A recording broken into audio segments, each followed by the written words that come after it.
مریم نواز پاکستان کے سابق وزیر اعظم نواز شریف کی صاحبزادی ہیں۔ وہ 28 اکتوبر 1973 کو لاہور میں پیدا ہوئیں۔ انہوں نے ابتدائی تعلیم لاہور کے کانوینٹ آف جیزس اینڈ میری اسکول سے حاصل کی۔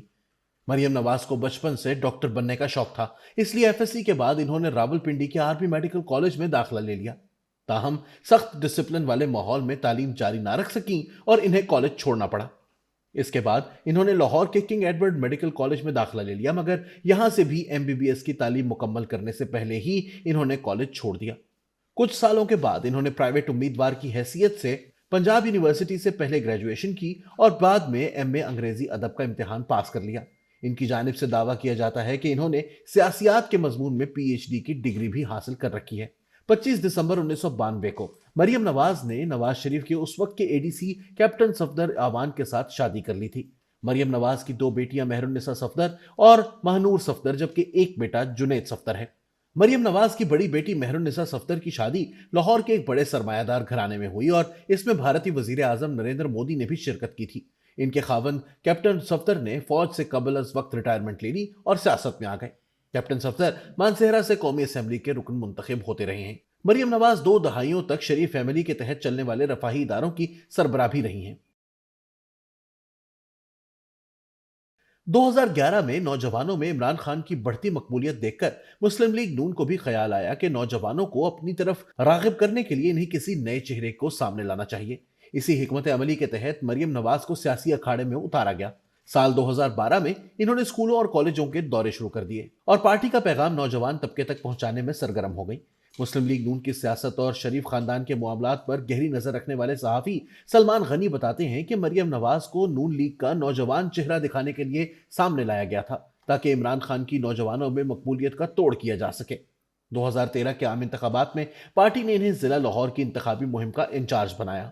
وزارت عظمیٰ کا قلمدان سنبھالنے کے بعد نواز شریف نے انہیں وزیر اعظم یوتھ پروگرام کی سربراہی سونپی اور مریم اہم تقریبات میں والد کے ہمراہ نظر آنے لگی۔ نوجوان طبقے تک پہنچنے کے لیے مریم نواز نے سوشل میڈیا کو بھرپور طریقے سے استعمال کیا اور ٹویٹر پر سرگرم ہو گئی۔ 2013 کے انتخابات سے پہلے ہی لاکھوں لوگ انہیں فالو کر رہے تھے۔ مریم نواز ٹویٹر پر اپنی دھواں دھار ٹویٹس کی وجہ سے خاصی شہرت رکھتی ہیں۔ اس وقت مریم نواز کے ٹویٹر پر 78 لاکھ فالوورز ہیں۔ فیس بک اور انسٹاگرام پر بھی لاکھوں لوگ انہیں فالو کرتے ہیں۔ 2013 کے عام انتخابات میں کامیابی کے بعد مریم نواز وزیر اعظم ہاؤس منتقل ہو گئی اور وہاں سے اسٹریٹجک میڈیا کمیونیکیشن سیل چلانا شروع کر دیا۔ عارف نظامی بتاتے ہیں کہ اس سارے عرصے میں اپوزیشن کے خلاف کیا موقف اپنانا ہے، یہ فیصلہ اطلاعات کے مطابق مریم نواز کا میڈیا سیل ہی کیا کرتا تھا۔ اطلاعات و نشریات کی موجودہ مرکزی وزیر مریم اورنگزیب بھی مبینہ طور پر مریم نواز ہی کی نامزد کردہ ہیں۔ اپریل 2016 میں پیناما دستاویزات سامنے آئیں تو وزیر اعظم نواز شریف کے علاوہ مریم نواز، حسن نواز اور حسین نواز کے نام بھی ان لوگوں میں شامل تھے جن کے نام پر آف شور کمپنیاں قائم تھیں۔ ان دستاویزات کی بنیاد پر شریف فیملی کے خلاف ٹیکس چوری، منی لانڈرنگ اور ناجائز ذرائع سے دولت کمانے کے الزامات کے تحت مقدمات درج کیے گئے۔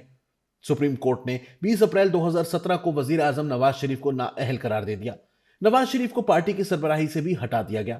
عدالت نے نواز شریف کو 11 سال قید اور 80 لاکھ برطانوی پاؤنڈ جرمانے کی سزا سنائی۔ مریم نواز کو بھی جرم میں معاونت کے الزام میں قید اور 5 سال کی نااہلی کی سزا سنائی گئی۔ اس دور میں ان کی جانب سے پیش کی گئی ایک مبینہ طور پر جعلی دستاویز بھی پیش کی گئی جس میں کیلیبری فونٹ استعمال کیا گیا تھا جو کہ اس وقت تک آفیشلی لانچ ہی نہیں ہوا تھا۔ سیاسی مخالفین نے ان کی خوب بھد اڑائی اور انہیں کیلیبری رانی کا استہزائیہ لقب دیا۔ تاہم 2022 میں اسلام آباد ہائی کورٹ نے انہیں اس کیس میں بری کر دیا۔ نواز شریف کی نااہلی کے بعد مریم نواز اپنی جماعت کے لیے مزاحمت کا استعارہ بن کے ابھری اور ان کے اسی بے باک انداز کے باعث انہیں بھی سزا کا سامنا کرنا پڑا۔ 6 جولائی 2018 کو جعلی دستاویزات پیش کرنے اور والد کو جرم میں معاونت فراہم کرنے کے الزام میں اسلام آباد کی احتساب عدالت نے مریم نواز کو بھی 7 سال قید اور 20 لاکھ پاؤنڈ جرمانے کی سزا سنا دی۔ انہیں 10 سال تک الیکشن میں حصہ لینے سے بھی منع کر دیا گیا۔ ایون فیلڈ ریفرنس میں کیپٹن صفدر کو بھی 1 سال قید کی سزا سنائی گئی۔ احتساب عدالت کے اس فیصلے کے بعد مریم نواز کو گرفتار کر لیا گیا اور 2 مہینے جیل میں گزارنے کے بعد اسلام آباد ہائی کورٹ نے ان کی سزا معطل کرتے ہوئے انہیں جیل سے رہائی دے دی۔ اس عرصے کے دوران ملک میں نئے انتخابات ہوئے۔ مریم نواز نے پہلے دن سے 2018 کے عام انتخابات کو قبول کرنے سے انکار کیا اور انہیں دھاندلی زدہ قرار دیا۔ 8 اگست 2019 کو چودھری شوگر ملز میں کرپشن کے الزام میں نیب نے ایک مرتبہ پھر انہیں گرفتار کر لیا۔ 2021 کے آخر میں پاکستان آرمی میں D G I S I کی تعیناتی کے معاملے پر جب وزیر اعظم عمران خان اور army chief general Qamar Javed Bajwa کے مابین اختلاف پیدا ہوا تو ملک میں ہواؤں کا رخ تبدیل ہونا شروع ہو گیا۔ ایک پیج پھٹ گیا۔ بدلے ہوئے منظرنامے میں عدالتوں نے ماضی کے کچھ فیصلوں پر نظر ثانی کی اور اسی تناظر میں ستمبر 2022 میں اسلام آباد ہائی کورٹ نے مریم نواز اور ان کے شوہر کیپٹن صفدر کی سزائیں ختم کر کے انہیں اس مقدمے سے بری کر دیا۔ سیاسی و صحافتی حلقوں میں مریم نواز کا موازنہ سابق وزیر اعظم محترمہ بینظیر بھٹو کے ساتھ کیا جاتا ہے۔ دونوں رہنماؤں میں کئی قدرے مشترک بھی ہیں۔ بھٹو صاحب اور نواز شریف دونوں اسٹیبلشمنٹ کی آنت سے اقتدار میں آئے اور سیاست میں آنے کے بعد دونوں نے سول بالادستی کا نعرہ لگایا۔ ایک وزیر اعظم کو سزا کے طور پر پھانسی پہ چڑھا دیا گیا اور دوسرے کے خلاف مقدمات قائم کر کے پہلے جلا وطن پھر سیاست سے بے دخل کر دیا گیا۔ بینظیر بھٹو بھی اسٹیبلشمنٹ پر تنقید کرنے کے ضمن میں ایک توانا آواز تھی اور مریم نواز نے بھی پیناما کیس کے بعد تند و تیز تقریروں میں اسٹیبلشمنٹ کو خوب آڑے ہاتھوں لیا۔ دونوں میں ایک اور مماثلت بھی موجود ہے۔ والد کے بعد نوجوان بینظیر بھٹو اپنے والد کے پرانے ساتھیوں اور تجربے کار سیاسی رہنماؤں میں گھر چکی تھیں۔ اسی طرح جب نواز شریف کو نااہل قرار دیا گیا تو مریم نواز دل گرفتہ کارکنان کو تسلی دینے کے لیے میدان میں اتریں۔ بینظیر کے انکلز کو بھی وہ ناپسند تھیں۔ مریم کو بھی سب سے بڑا چیلنج اپنی پارٹی میں موجود ان انکلز سے ہی ہے۔ تاہم بینظیر بھٹو کی بیرون ملک تعلیم، ان کی قائدانہ صلاحیتیں، سیاست کے داؤ پیچ کی سمجھ اور سب سے بڑھ کر عوامی رابطے میں مریم نواز ان کی ثانی نظر نہیں آتی۔ بینظیر بھٹو کتب بینی کی بے حد شوقین تھی، جبکہ مریم نواز کا اس حوالے سے ہاتھ تنگ ہی دکھائی دیتا ہے۔ بینظیر نے اپنی اعلیٰ قیادت سے پیپلز پارٹی کو ضیاء الحق کے بدترین دور کے بعد دوبارہ سے زندہ کیا۔ مریم نواز میں یہ صلاحیت موجود ہے یا نہیں، آنے والے چند ماہ شاید ثابت کر دیں گے۔ اگرچہ پاکستان تحریک انصاف مریم نواز کو ہدف تنقید بنانے کے لیے ان کی سیاست کو موروثی سیاست قرار دیتی آئی ہے، تاہم یہ بھی اپنی جگہ حقیقت ہے کہ مریم نواز کی ذات میں وہ کیرزما موجود ہے جو کسی بھی بڑے رہنما میں ہونا چاہیے، ورنہ اگر صرف کسی کی بیٹی یا بیٹا ہونے کا فائدہ ہر کسی کو بلا کم و کاست پہنچتا تو پھر حمزہ شہباز مریم نواز سے کئی سال پہلے ہی نون لیگ کا نوجوان چہرہ بن چکے ہوتے۔ انٹرمیڈیٹ کے بعد مریم نواز نے جب لاہور کے کنگ ایڈورڈ میڈیکل کالج میں داخلہ لیا تو اس طرح کی خبریں آئیں کہ مریم نواز میرٹ پر پوری نہیں اترتی تھیں اور انہوں نے اپنے والد کے اثر و رسوخ کو استعمال کرتے ہوئے میڈیکل کالج میں داخلہ لیا ہے۔ اس اعتراض کے باعث مریم نواز کو ایم بی بی ایس کی تعلیم ادھوری چھوڑ کر کالج سے نکلنا پڑا۔